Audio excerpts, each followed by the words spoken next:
जिस खबर का विश्लेषण करेंगे वो दरअसल एक खबर नहीं बल्कि एक बहुत बड़ा खुलासा है।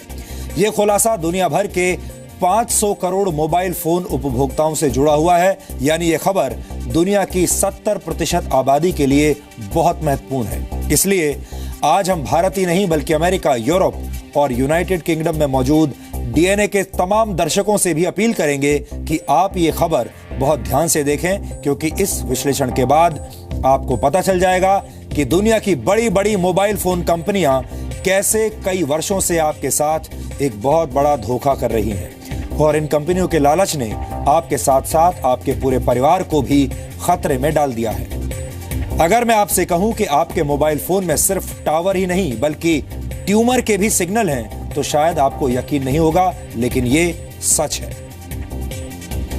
All India institute of medical sciences के एक नए रिसर्च से बहुत बड़ा खुलासा हुआ है। एम्स की तरफ से जारी की गई इस रिपोर्ट के मुताबिक 10 साल से भी ज्यादा समय तक मोबाइल फोन का इस्तेमाल करने से ब्रेन ट्यूमर का खतरा 33% बढ़ जाता है। जी हां, 33%। लेकिन आपको जानकर हैरानी होगी कि मोबाइल कंपनियों द्वारा कराई गई अलग अलग स्टडीज में हमेशा इस खतरे को कम करके दिखाया जाता है।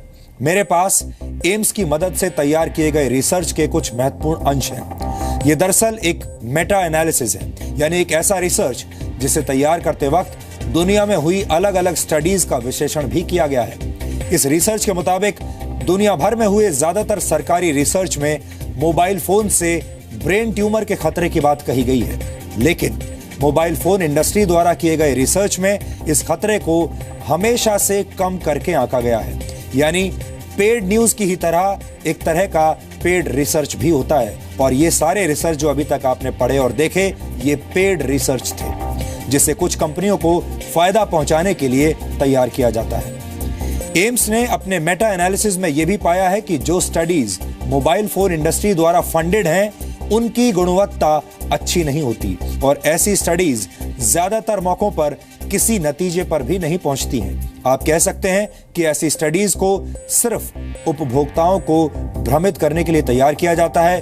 ये तमाम स्टडीज, ये तमाम रिसर्च ऐसी होती हैं जिनमें मोबाइल फोन कंपनियां मिलावट करके जानकारी आप तक पहुंचाती हैं ताकि आप उनके प्रोडक्ट्स को खरीदते चले जाएं। मोबाइल फोन से इलेक्ट्रोमैग्नेटिक एनर्जी वेव्स निकलती हैं। International agency for research on cancer के मुताबिक ये तरंगें इंसानों में कैंसर का कारण बन सकती हैं और इनसे ब्रेन ट्यूमर भी हो सकता है। यानी मोबाइल फोन उतना ही खतरनाक है जितना डीजल वाहनों से निकलने वाला धुआं, लेकिन फर्क सिर्फ इतना है कि इलेक्ट्रोमैग्नेटिक रेडिएशन वाले इस प्रदूषण को आप बाकायदा अपनी जेब से पैसा देकर खरीदते हैं और फिर यह आपको धीरे धीरे बीमार बनाता चला जाता है। लेकिन कोई भी कंपनी आपको मोबाइल फोन के खतरों के बारे में कभी भी सच्चाई नहीं बताती। कोई कंपनी ये नहीं कहती कि उसका प्रोडक्ट आपको कैंसर और ब्रेन ट्यूमर दे सकता है। मोबाइल फोन लोगों के जीवन का अभिन्न अंग बन चुका है, आप उसके बिना रह नहीं सकते। भारत की 80% आबादी मोबाइल फोन का इस्तेमाल करती है। मोबाइल ऑपरेटर्स की संस्था ग्लोबल सिस्टम मोबाइल एसोसिएशन यानी GSMA के मुताबिक 2017 में पूरी दुनिया में मोबाइल फोन यूजर्स की संख्या का प्रोजेक्शन 500 करोड़ से ज्यादा था।